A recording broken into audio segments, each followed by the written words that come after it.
Okay, so today we're diving into something kind of heavy, heartbreak. But through this really interesting lens, it's a self-published book called Giveaway Song. And it's not your typical, like, self-help breakup book. No, not at It's all. more like we're peeking into someone's personal, like, diary or something. Yeah, it's incredibly raw and vulnerable. There's poetry, diary entries, even these kind of like random lists. It's fascinating, really. You don't often get this kind of unfiltered look at someone processing a breakup. And the author, Namita Bhaladhare, she doesn't hold back. One line that really got to me was, "You still live somewhere in me where only I can find you, because inside me you are all mine."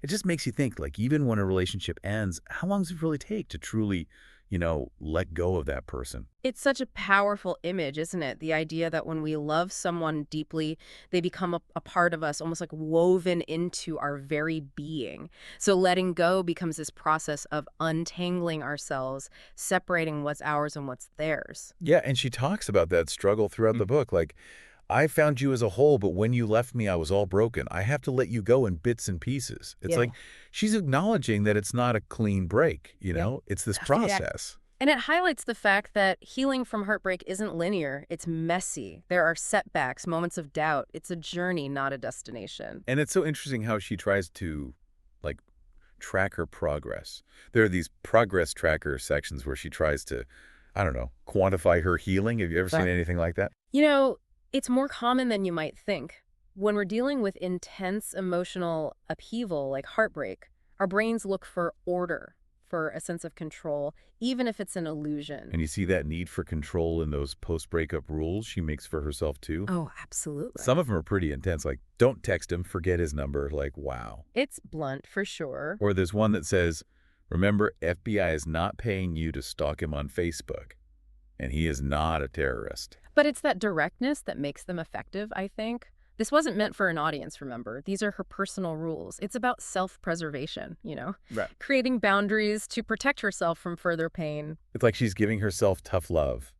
But then there's this other side where she uses these like really evocative metaphors to describe what she's going through, especially like nature imagery. It's Right. really powerful. It is, and it speaks to the power of language, right? To take these complex emotions and find ways to express them, to make them tangible. Yeah.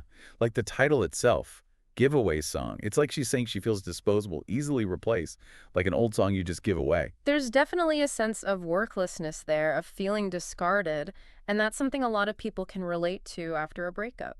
Yeah, for sure. There's this one line, "He was my autumn and I was his summer.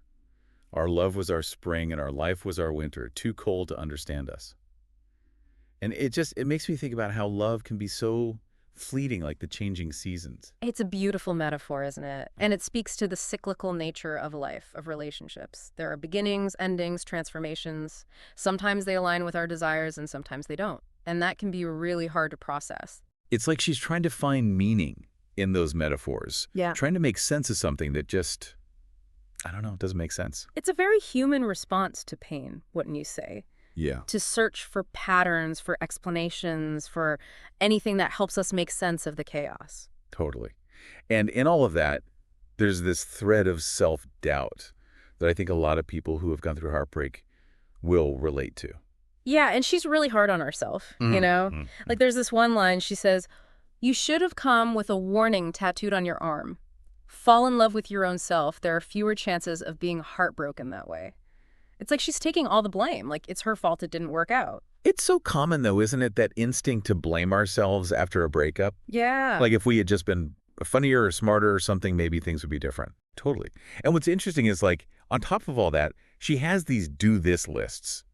Hmm. They're like almost like little pep talks to herself sprinkled throughout the book. Oh, yeah, those are great. Yeah, and they're so raw and honest. Yeah, like you get this glimpse into what she's telling herself, to just get through the day. Exactly. Like in one, she writes, "Stop stalking him. Stop reading his messages. Unfriend him or better block him." Okay, great. Now he is not your friend. Don't visit his profile. He looks happy. Don't sulk. Okay, get over him. It's kind of brutal, right? Right. But there's this urgency to it, too. Like she needs to hear those words. And then it ends with, "Enjoy your weekend."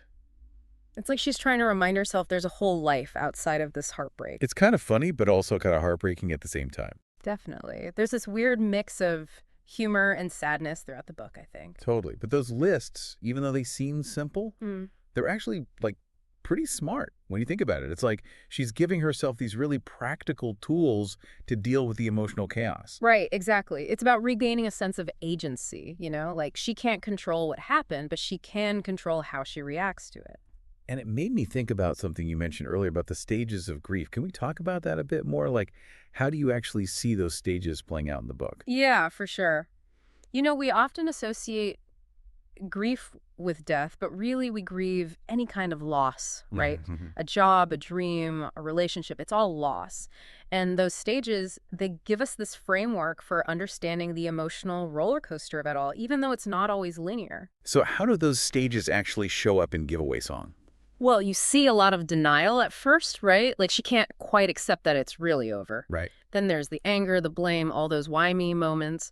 And as we go further, you see her wrestling with bargaining, wishing she could go back and fix things. And you can feel that in her writing, you know? Oh, absolutely. It's raw, it's messy. One minute she's angry, the next she's in denial, then she's bargaining. It's like we're right there with her, going through all these emotions. Exactly. And what's so compelling is that even as she's working through all that, you can see her searching for a larger meaning.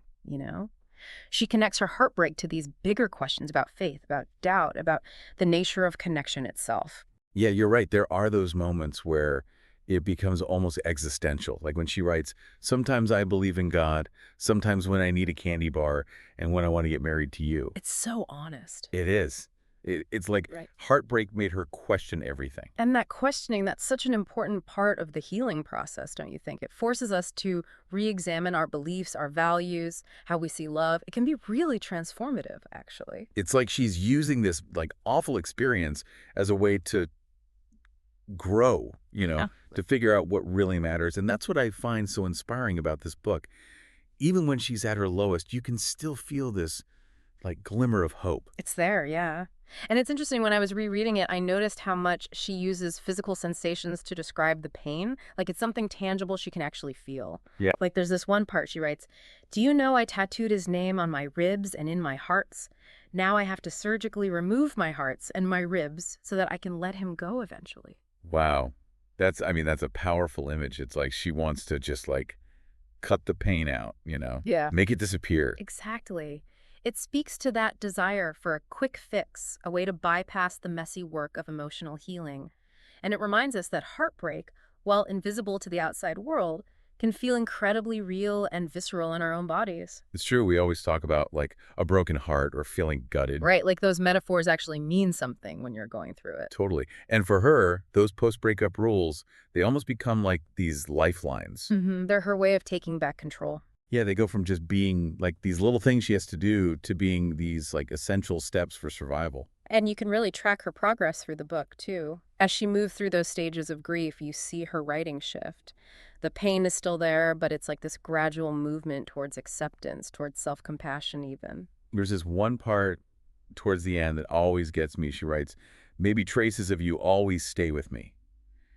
And then like a line later, she says, what a fool I am to measure my love for you. It's like she's finally realizing that letting go of the relationship doesn't mean she has to erase him completely. It's beautiful, isn't it? It's about recognizing that our past experiences, even the painful ones, shape who we are, and that holding on to those memories, those feelings, doesn't have to hold us back from moving forward. Yeah, it's like those experiences are now part of her story. Mm. And she's strong enough to carry them without letting them like define her. Exactly. And that's what I love about Giveaway Song. For all its rawness, it's ultimately a story about resilience. It reminds us that even when we feel broken, we have the strength to heal, to grow, and to love again, maybe even more deeply than before. So as we wrap up our deep dive today, I want you to hold on to that message of hope. Heartbreak, while painful, can be incredibly transformative. It can lead us back to ourselves, to a deeper understanding of who we are and what we truly want out of life and love. And as you move forward on your own journey, remember Namita's words, love me, always. Let those words be a reminder to embrace your own worthiness of love, starting with the love you give yourself. Beautifully said. I love that. I think that's the perfect note to end on. Thanks so much for joining me on this deep dive. It's been, it's been heavy, but also really eye-opening. It has. Thanks for having me.